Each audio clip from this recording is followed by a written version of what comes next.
豪哥啊，你盤生意喺東南亞做到咁順，條水喉夠唔夠力先？勇哥，你想問水路啊，定係電路啊？放心喎，勇哥，我 book 咗 SIM 卡俾豪哥啦。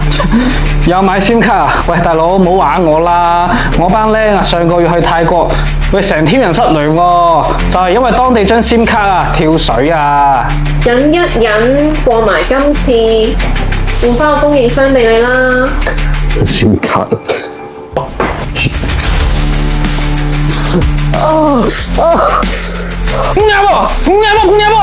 佢癲咋？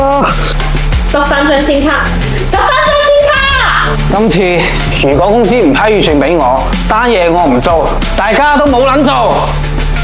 先卡我已經傾好咗3個月合同，冇預算俾你啦。咁今次係咪要我死喺條水喉度啊？我唔係神啊，我唔係咩都可以控制到噶。班伙計出事我都唔想噶。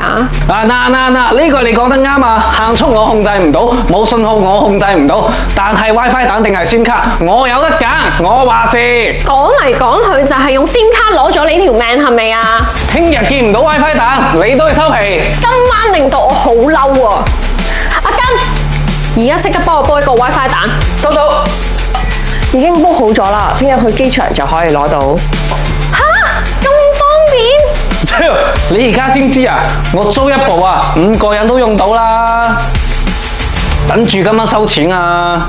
喺世界暢通就係王道，爽 WiFi 你嘅全球通行證。